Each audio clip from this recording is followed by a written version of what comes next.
말씀 보시겠습니다. 오늘은 사무엘하 20장 세바의 난입니다.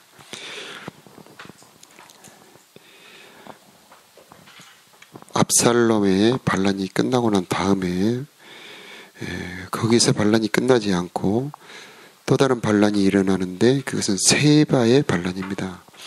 이 세바는 베냐민 사람 비그리의 아들인데 그가 나팔을 불어서 우리는 다윗과 나를 분깃이없고 그에게서 받을 유산이 없다 하면서 사람들을 선동하여 자기를 따르라 말합니다. 그래서 사람들이 다윗을 따르는 사람도 있고 세바를 따르는 사람들로 나뉘게 됩니다. 자, 여기서 따른다는 말이 중요한 말씀인데 오늘날에도 이렇게 따르는 사람들이 나뉘게 됩니다. 예수를 따르는 사람이 있고 세상을 따라가는 사람들이 있습니다.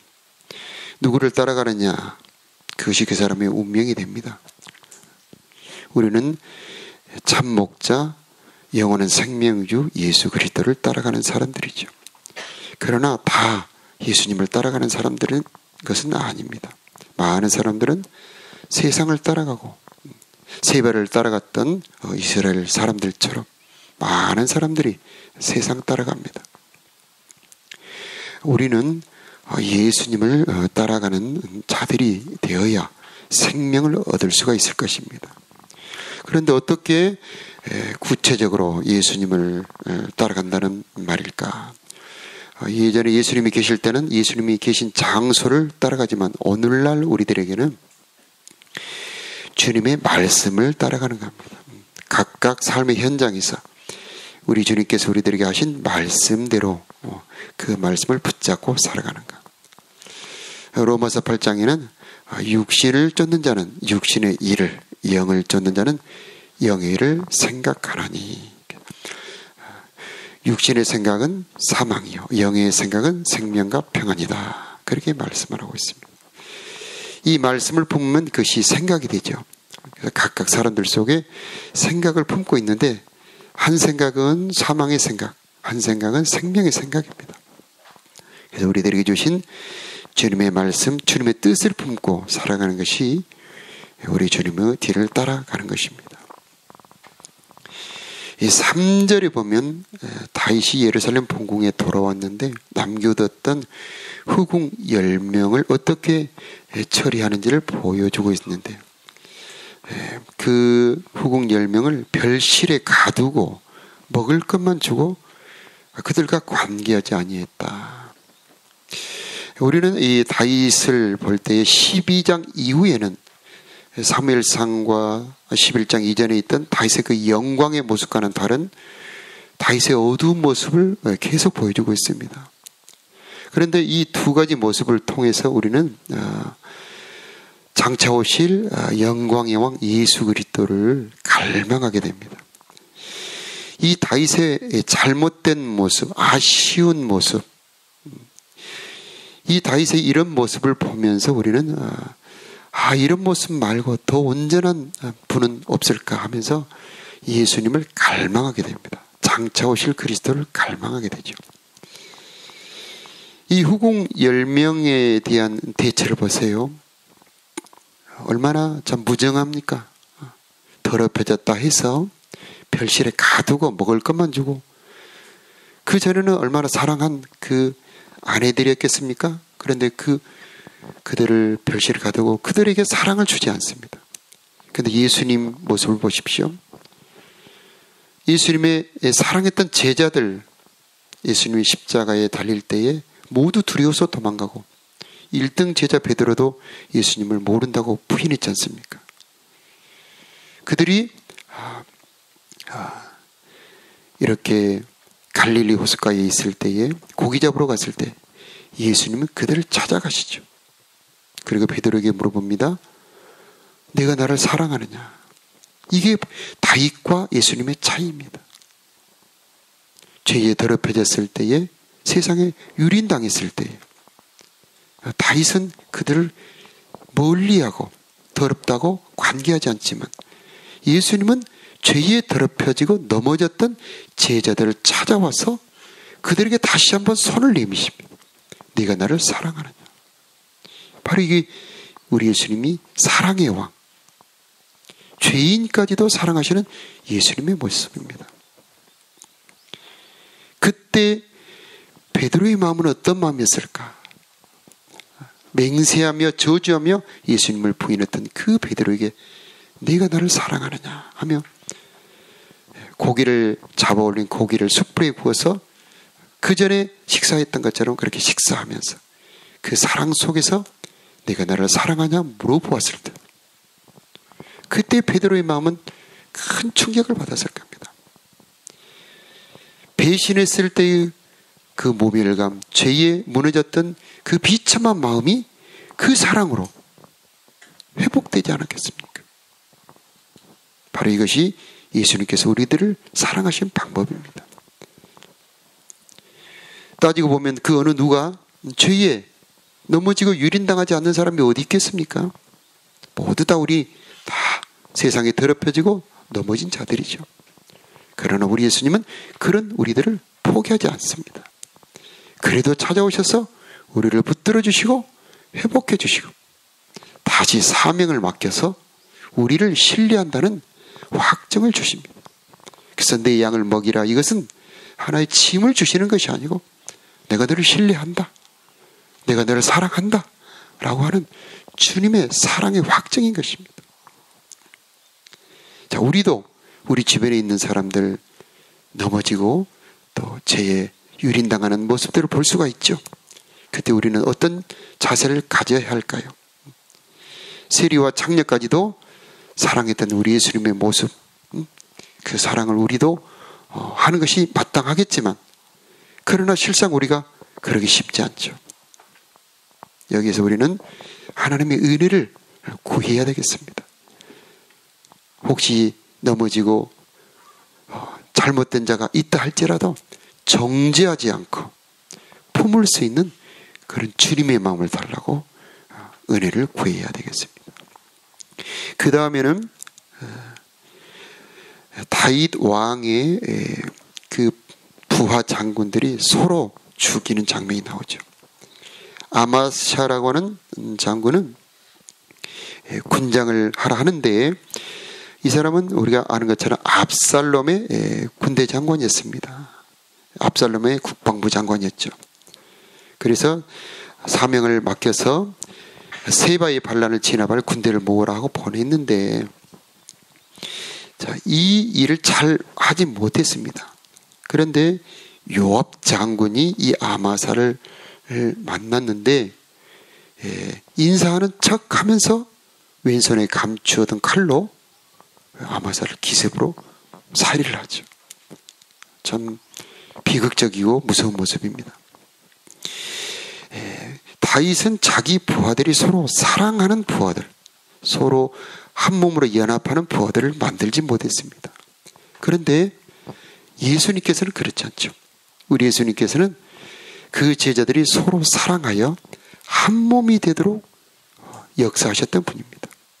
그래서 예수님의 마지막 기도, 대제사장의 기도라고 하죠. 거기서 아버지 하나님, 이들이 서로 하나가 되게 하옵소서 하고 기도하십니다. 한 성령을 받아 한 성령을 마시게 했을 때 한 몸이 된다고 그랬습니다. 그래서 우리는 그리스도 안에서 한 몸이 되는 것, 이것이 바로 교회입니다. 교회라고 하는 것은 우리가 각각 구원을 받았습니다. 개인적으로 영접을 했습니다. 개인적으로 하나님을 만나서 하나님의 자녀가 되었습니다.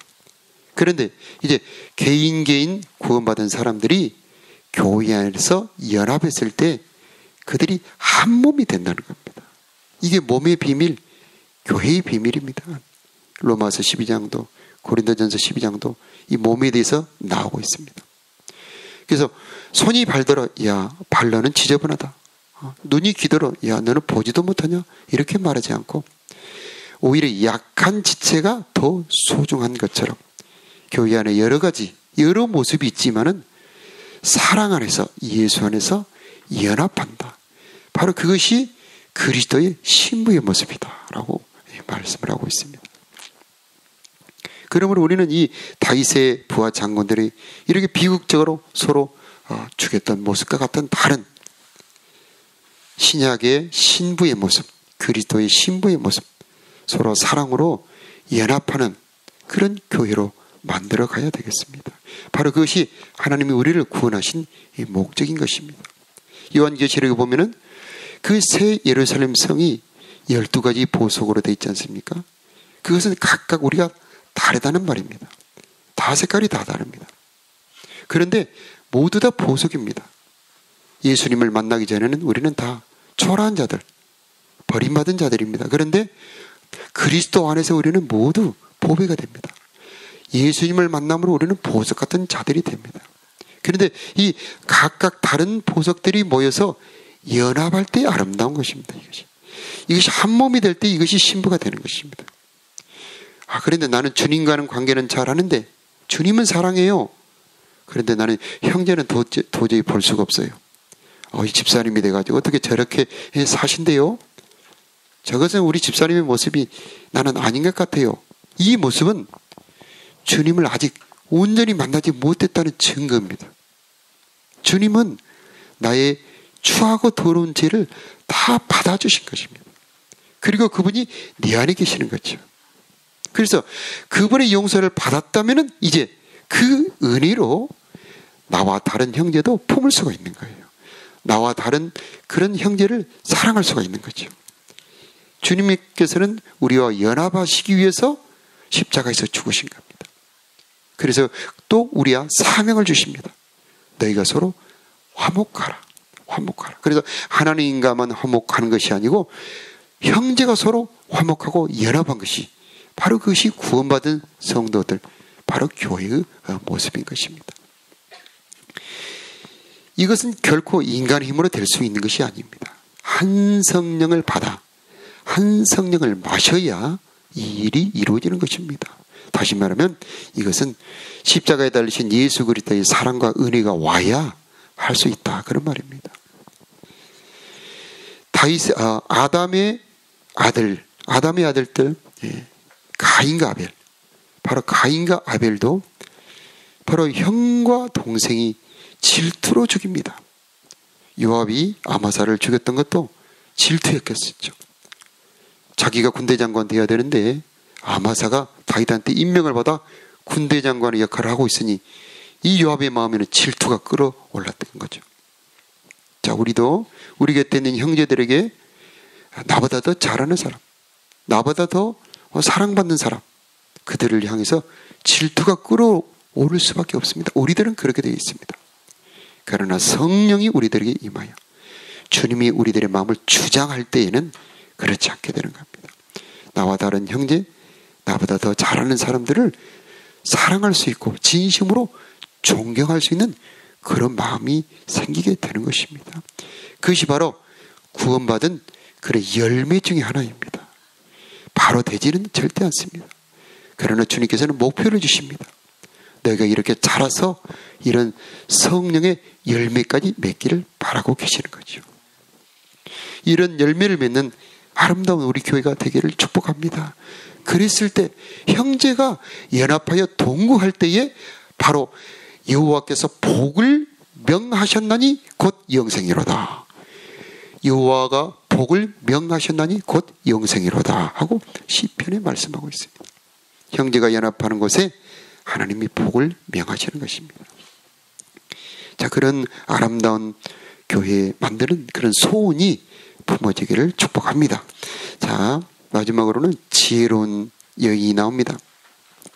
이 세바의 반란군들은 아벨이라고 하는 성으로 들어가서 농성, 이제 성을 지키고 있는 겁니다.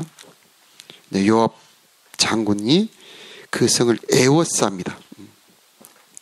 에워싸, 그리고 토성을 쌓습니다. 그래서 돌로 된 성벽보다 더 높은 토성을 쌓습니다. 그래서 위에서 보고 성을 공격하는 그런 방법을 씁니다. 이제 얼마 안 있으면 이 아벨 성은 함락당하죠. 함락당하면 그 안에 있는 모든 그 모든 백성과 반란군이 한편으로 인정받게 됩니다. 그래서 거기 있는 모든 사람들을 다 포로로 잡거나 죽이거나 그렇게 되어 있습니다. 그때 지혜로운 여인이 나타납니다. 자기 성의 운명을 알고 요압을 부릅니다. 거기서 절망하지 않고 해답을 찾습니다. 어려움이 닥쳤을 때 절망하지 말고 우리는 해답을 찾아야 됩니다. 요압을 부르고 요압에게 대화를 요청합니다. 어찌하여 이 어머니 같은 성을 멸하랍니까? 이 성은 지혜가 많은 성입니다.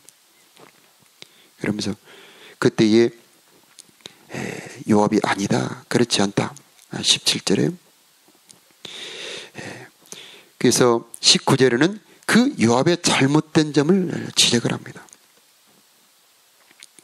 그리고 요압이 해답을 줍니다. 거기에 있는 세바만 잡아준다면 우리가 이 성을 공격하지 않겠다.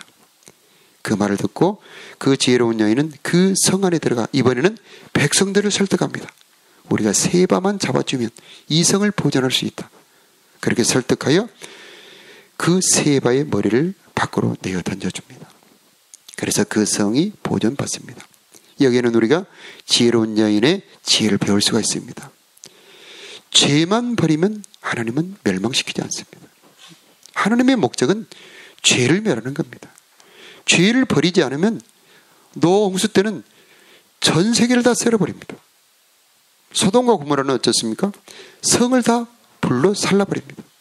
하나님의 목적은 죄를 멸하는 것인데 왜 창조한 아름다운 세계가 멸망당해야 되고 이 소돔과 고모라 같은 아름다운 곳이 불이 타야 됩니까? 그것은 죄를 버리지 않았기 때문이죠. 그런데 죄만 버린다면 아벨성을 멸하지 않고 돌아갔던 이 요압처럼 하나님은 건드리지 않는 겁니다. 자, 여기서 회개.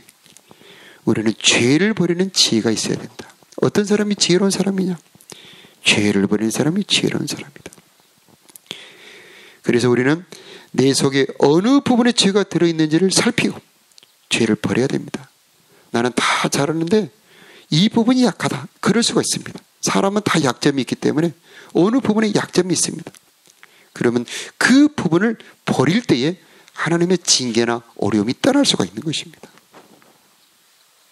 그래서 세바의 반란군의 머리를 집어 던졌던 이 여인처럼 우리 안에 들어와 있는 그런 죄를 버리는 그런 저와 여러분이 되기를 바라고, 그래서 우리를 괴롭히는 모든 막혀있는 것들, 그 성을 둘러싼 이 토성을 둘러싸고 있는 것처럼 우리 삶에 둘러싸고 있는 모든 나쁜 것들, 막혀있는 것들이 풀어지고 열어지는 저와 여러분의 삶이 되기를 바랍니다. 기도하겠습니다.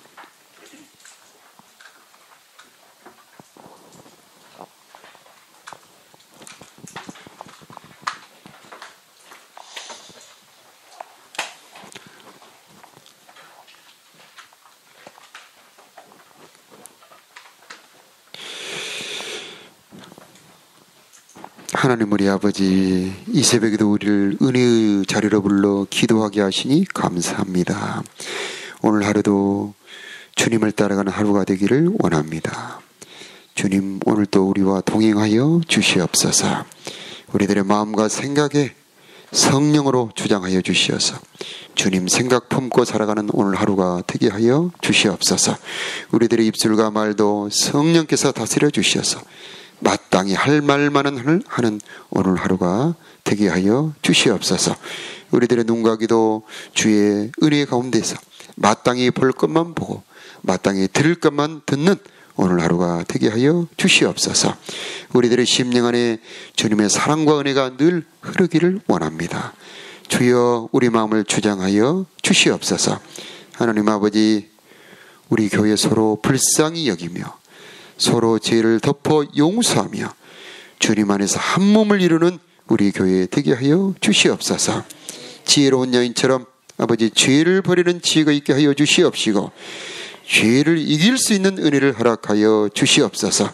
우리는 세상에 살기 때문에 늘 죄의 유혹을 받지만은 아버지 하나님, 죄의 유혹을 이길 수 있게 하여 주시옵시고 정욕을 이기는 우리가 되게 하여 주시옵소서.